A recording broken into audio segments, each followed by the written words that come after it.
तो जय हिंद दोस्तों, आप सभी लोगों का मोस्ट वेलकम है आज की फिर से एक नई क्लास में। तो दोस्तों आज हम लोग देखने वाले हैं टॉप 30 मोस्ट इम्पॉर्टेंट क्वेश्चन को आज हम लोग देखने वाले हैं यूपी पुलिस होमगार्ड के एग्ज़ाम के लिए। और दोस्तों आप लोग का पेपर यूपी पुलिस होमगार्ड का पेपर 25, 26, 27 अप्रैल को होने वाला है। तो दोस्तों एक भी क्वेश्चन को मिस मत करेगा, सभी क्वेश्चन को सावधानीपूर्वक ध्यानपूर्वक देखेगा और लास्ट में हमें बताइएगा कि टॉप 30 मोस्ट इम्पॉर्टेंट क्वेश्चंस में से आप लोग का कितना क्वेश्चन का आंसर बिल्कुल सही होता है। ठीक है, और ये सभी क्वेश्चन हिस्ट्री के होने वाले हैं विथ एक्सप्लेनेशन के साथ। आज हम लोग ये 30 क्वेश्चन को डिस्कस करने वाले हैं। तो फर्स्ट क्वेश्चन की तरफ चलते हैं। फर्स्ट क्वेश्चन हम लोग का रहने वाला है, हड़प्पा सभ्यता किस नदी के किनारे विकसित हुई थी। दोस्तों हड़प्पा सभ्यता किस नदी के किनारे विकसित हुई थी? ये दोस्तों सिंधु नदी किनारे विकसित हुई थी। ऑप्शन सी बिल्कुल राइट जवाब है। और दोस्तों हड़प्पा के कुछ दोस्तों हम इम्पोर्टेंट पॉइंट देख लेते हैं। हड़प्पा सभ्यता को सिंधु घाटी सभ्यता कहा जाता है क्योंकि इसके अधिकांश नगर सिंधु नदी और उसकी सहायक नदियों के किनारे बसे थे। ठीक है, नेक्स्ट क्वेश्चन हम लोग का रहने वाला है, मोहनजोदाड़ो का अर्थ क्या है। दोस्तों मोहनजोदाड़ो का अर्थ इनमें से क्या होता है? तो दोस्तों मोहनजोदाड़ो का अर्थ होता है मृतकों का टीला कहा जाता है। ऑप्शन भी बिल्कुल राइट जवाब है। नेक्स्ट क्वेश्चन हम लोग का रहने वाला है, और दोस्तों कुछ इंपॉर्टेंट हम दोस्तों पॉइंट देख लेते हैं जो आपके यूपी पुलिस होमगार्ड के एग्ज़ाम में, या दोस्तों अगर आप कोई और कम्पिटिटिव एग्ज़ाम की प्रिपरेशन कर रही हैं तो यहाँ से क्वेश्चन आप लोग को ज़रूर देखने को मिलने वाला है। मोहनजोदाड़ो दोस्तों सिंधी भाषा का शब्द है जिसका अर्थ है मृत लोगों का टीला। ठीक है, तो नेक्स्ट क्वेश्चन की तरफ चलते हैं। नेक्स्ट क्वेश्चन हम लोग का रहने वाला है, वेदों की संख्या कितनी है। दोस्तों वेदों की संख्या 204 है। अब सबसे पुराना वेद कौन सा है? दोस्तों सबसे पुराना वेद दोस्तों ऋग्वेद है। और सबसे नया वेद कौन सा है? दोस्तों अथर्ववेद दोस्तों सबसे नया वेद है, याद रख लीजिएगा। इस क्वेश्चन के हिसाब से ऑप्शन सी बिल्कुल राइट जवाब है। और दोस्तों 4 वेद है, कौन कौन से वेद हैं? ऋग्वेद है, सामवेद, यजुर्वेद और दोस्तों अथर्ववेद हैं। ठीक है, 4 वेद हैं, याद रख लीजिएगा। ये सभी क्वेश्चन आप लोग को 25, 26, 27 अप्रैल को ज़रूर देखने को मिलने वाले हैं अगर आप लोग यूपी पुलिस होमगार्ड का पेपर देने जा रहे हैं तो। एक भी क्वेश्चन को हल्के में मत लीजिएगा। ठीक है, अभी तक आप लोग क्लास को लाइक शेयर सब्सक्राइब नहीं किए तो दोस्तों ज़रूर कर देना।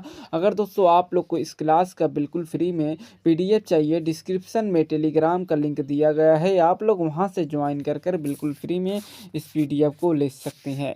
और सबसे प्राचीन वेद कौन सा है? दोस्तों सबसे प्राचीन और सबसे नया वेद जरूर पूछा जाता है कम्पिटिटिव एग्जाम में। सबसे प्राचीन वेद दोस्तों ऋग्वेद है। ऑप्शन डी बिल्कुल राइट जवाब है। अगर सबसे नया वेद पूछा जाए दोस्तों अथर्ववेद है, याद रख लीजिएगा। तो नेक्स्ट क्वेश्चन की तरफ चलते हैं। ठीक है, नेक्स्ट क्वेश्चन हम लोग का रहने वाला है, सबसे प्राचीन वेद कौन सा है। दोस्तों सबसे प्राचीन वेद दोस्तों ऋग्वेद है। नेक्स्ट क्वेश्चन हम लोग का रहने वाला है दोस्तों, गौतम बुद्ध का जन्म कहाँ हुआ था। दोस्तों गौतम बुद्ध का जन्म दोस्तों कहाँ हुआ था? ये दोस्तों लुम्बिनी में हुआ था। ऑप्शन सी बिल्कुल राइट जवाब है। और दोस्तों गौतम बुद्ध का लुम्बिनी वर्तमान नेपाल में पड़ता है। दोस्तों नेपाल दोस्तों याद रख लीजिएगा, वर्तमान समय में दोस्तों लुम्बिनी नेपाल में स्थित है। ऑप्शन सी बिल्कुल राइट जवाब है। बुद्ध को ज्ञान की प्राप्ति कहाँ हुई थी? दोस्तों बुद्ध को ज्ञान की प्राप्ति इनमें से कहाँ हुई थी? दोस्तों ज्ञान की प्राप्ति दोस्तों बोधगया में हुई थी। और सबसे पहला अपना दोस्तों उपदेश दिए थे सारनाथ में, याद रख लीजिएगा। ऑप्शन सी बिल्कुल राइट जवाब है। बोधगया में दोस्तों पीपल वृक्ष के नीचे बुद्ध को ज्ञान प्राप्त हुआ था। नेक्स्ट क्वेश्चन की तरफ चलते हैं। नेक्स्ट क्वेश्चन हम लोग रहने वाला है, महावीर स्वामी जैन धर्म के कौन से तीर्थकर थे। दोस्तों महावीर स्वामी दोस्तों जैन धर्म के दोस्तों 24वें तीर्थकर थे। ठीक है, 24वें तीर्थकर थे। ऑप्शन सी बिल्कुल राइट जवाब है। और दोस्तों महावीर स्वामी दोस्तों जैन धर्म के अंतिम 24वें तीर्थकार थे। तो नेक्स्ट क्वेश्चन की तरफ चलते हैं। नेक्स्ट क्वेश्चन हम लोग रहने वाला है, मौर्य वंश की स्थापना किसने की थी। दोस्तों मौर्य वंश की स्थापना करने वाले दोस्तों कौन थे? ये थे चंद्रगुप्त मौर्य थे। ऑप्शन सी बिल्कुल राइट जवाब है। अभी तक आप लोग क्लास को लाइक शेयर सब्सक्राइब नहीं किए तो दोस्तों ज़रूर कर देना। ठीक है, आप लोग ज़रूर कर देना। और हमें बताइएगा कि टॉप 30 मोस्ट इंपॉर्टेंट क्वेश्चंस में से आप लोग का कितना क्वेश्चन का आंसर बिल्कुल सही होता है। ठीक है, आप लोग हमें ज़रूर कमेंट में बताइए। चंद्रगुप्त मौर्य ने चाणक्य की सहायता से मौर्य वंश की स्थापना की थी। ठीक है, अशोक के शिलालेख किस लिपि में लिखे गए थे? अशोक के शिलालेख दोस्तों किस लिपि में लिखे गए थे? तो दोस्तों ब्राह्मी लिपि में लिखे गए थे। कौन सी लिपि में दोस्तों लिखे गए थे? ये ब्राह्मी लिपि में लिखे गए थे। ऑप्शन ए बिल्कुल राइट जवाब है। और दोस्तों अशोक के अधिकांश से अभिलेख दोस्तों ब्राह्मी लिपि में है। ठीक है, याद रखिएगा। नेक्स्ट क्वेश्चन की तरफ चलते हैं। कलिंग युद्ध कब हुआ था? दोस्तों कलिंग का युद्ध 261 ईसा पूर्व में हुआ था। ऑप्शन भी बिल्कुल राइट जवाब है। नेक्स्ट क्वेश्चन की तरफ चलते हैं। नेक्स्ट क्वेश्चन हम कराने वाला है। और दोस्तों कलिंग युद्ध के बाद अशोक ने हिंसा त्याग कर बौद्ध धर्म अपना लिए थे।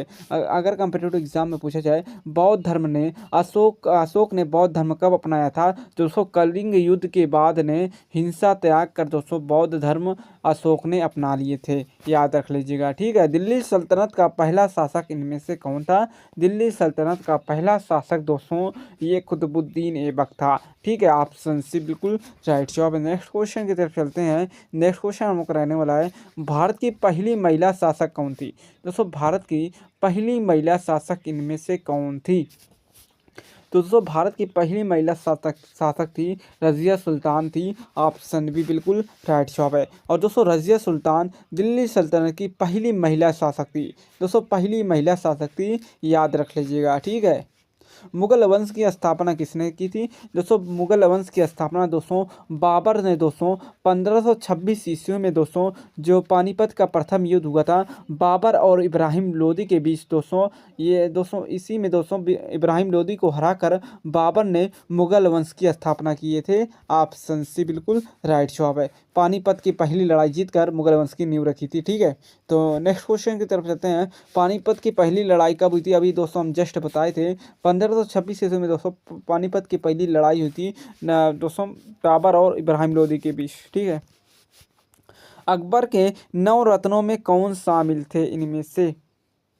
तो दोस्तों ये तानसेन थे, बिरबल थे, अबुल फजल थे और प्रयुक्त सभी थे। ऑप्शन डी बिल्कुल राइट जवाब है। और दोस्तों अकबर के दरबार में 9 प्रसिद्ध विद्वान थे जिन्हें नवरत्न कहा जाता था। पलासी का युद्ध कब हुआ? दोस्तों पलासी का युद्ध 1757 ईस्वी में हुआ था। किसके किसके बीच हुआ था?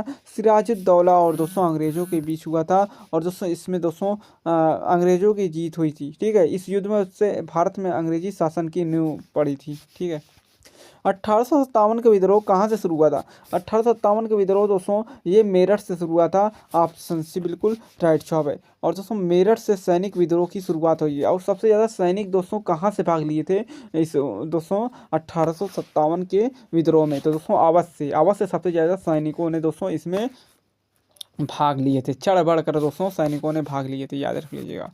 तो नेक्स्ट क्वेश्चन की तरफ रखते हैं। नेक्स्ट क्वेश्चन हम कराने वाला है 1857 के विद्रोह का प्रतीकात्मक नेता कौन था?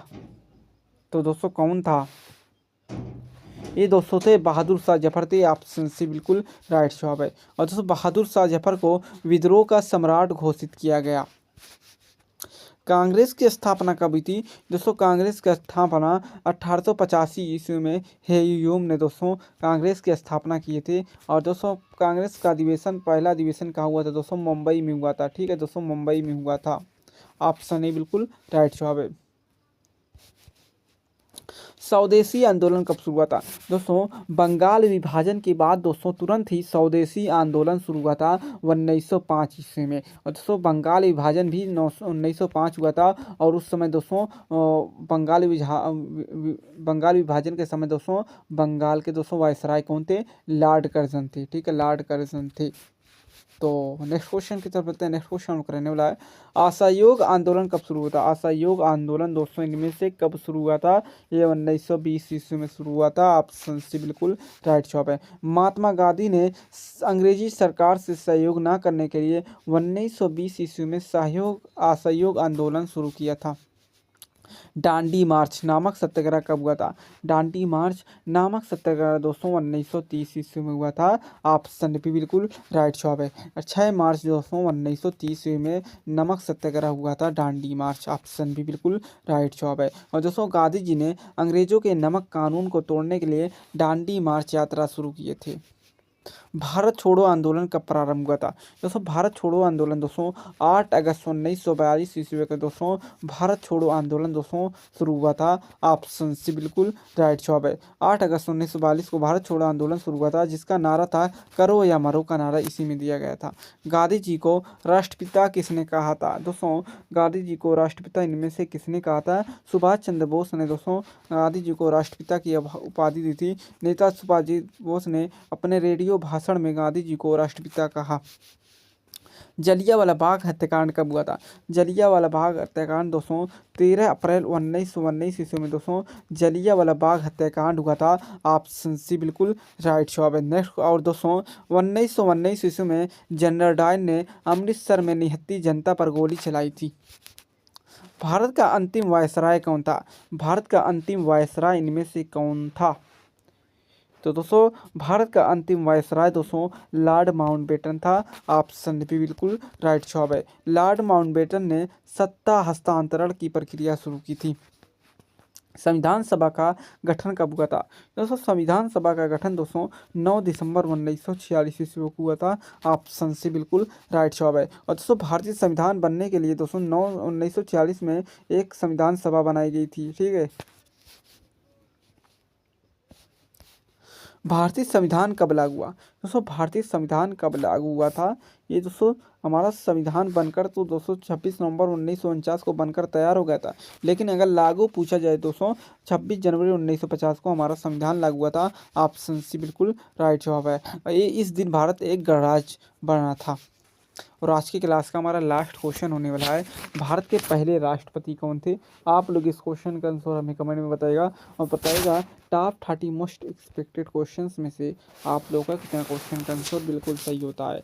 अगर क्लास अच्छी लगी, क्लास को लाइक शेयर सब्सक्राइब कर दीजिएगा। ठीक है, तो मिलते हैं नेक्स्ट वीडियो में। Thank you.